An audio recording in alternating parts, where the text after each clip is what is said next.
your pencil along the line of it, it rounds out, then it goes in right in here, then it goes out around the triceps, in right before the elbow, out at the elbow, and then in again right underneath the elbow, and then out at the forearm and in at the wrist. So notice it's not even a straight line at any point, and it's really important to keep in mind that there is muscle underneath here, underneath the surface, shaping out the arm.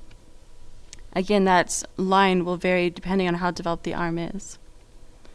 So now that we have a basic idea of the anatomy and behavior and how to break down the form, let's go ahead and apply this to our own drawing. I'll go ahead and hide all this so we don't have to see that anymore. I like to start out by drawing out the form. So we'll go ahead and select that layer. So before we start to draw, we have to understand what it is we're drawing, what angle we're going to go out. So we can kind of visualize that we're going to have an arm, let's say a left arm, kind of resting on a chair. So if we just draw the gesture line really quickly, we'll see it's kind of coming down, resting on a chair. And we'll have the wrist kind of hanging over the edge for now. We're not going to focus on that. We'll draw it in a 3/4 view. So to start out, actually we can angle it just a little bit more. Go ahead and angle it, just make it a little bit more comfortable. To start out, we can go ahead and start drawing in the form. For the deltoid, we can actually draw a tear shape right in here, just to represent that shoulder pad. And a cylinder for the arm, kind of tapering off towards the bottom. Simple cylinder. And if we kind of visualize that the forearm is going to come in front, we want to keep that form in there for depth. It's going to come in front, so it'll be a nice cylinder in here. And it's going to kind of taper off towards the wrist. So kind of straighten out.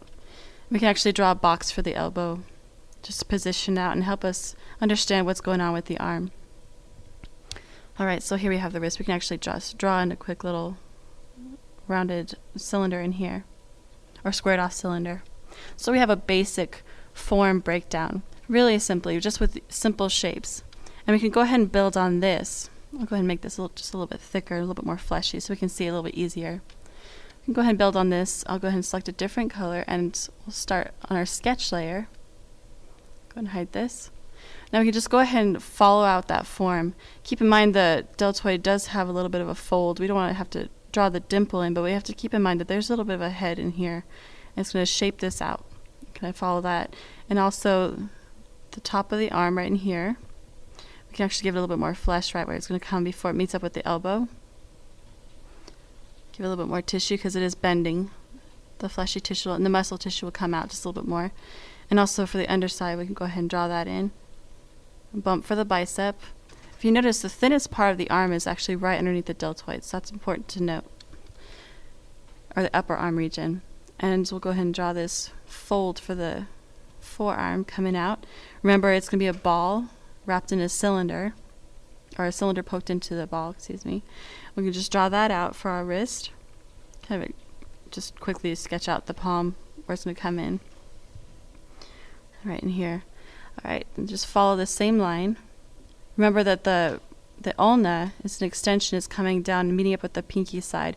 It'll be at the halfway point of the wrist since the wrist is straightened out here. So go ahead and just draw that in real quick. Follow this forearm down here and shape out the elbow. Again, it's boxy. You want to keep that boxiness. Bring this out. You can kind of remember that there's a little bit of an overlap where this ball comes in. We can just shape out our wrist bone right in here just a little bit. Alright, so we have our basic arm sketched in. Let's go ahead and hide our form and see what we have here. So we have a nice sketch overall. We can just go ahead and start adding in shadows. Just remember the form. There's that brachioradialis shaping out the forearm. We'll go ahead and add the shadows for our deltoid. Remember, it's a tear shape, a teardrop shape. Our bicep, it's not really flexing too much, but it still has that rounded head in there. And for the shoulder, we're going to have it kind of shade out just to round that out again. And also here for the back of the arm, just so we can define just a little bit more. Keep in mind it's a fleshy tissue, so I'll actually have a fold in here. I'm going to keep that shaded. And also shadow to indicate the crease underneath the ulna, right in here. Kind of round it off, doesn't have to be too sharp. Also up in here, we'll go ahead and add just a little bit more detail. We're going to smooth this out, it doesn't have to be too boxy in here. Okay, just smooth that out. Remember, there's a bone structure in there and the muscles wrapping around. This might be a bit of an exaggeration of form, but I want to go ahead and remember that there is form underneath here. We want to keep that depth in there. We can keep adding different values to this if we wanted to make it a little bit bigger or bulge out more, if we wanted to define it a little bit more. We can actually even add in that little dent in here if it's really flexed out. We can add more muscle tissue if we'd like to, or more definition.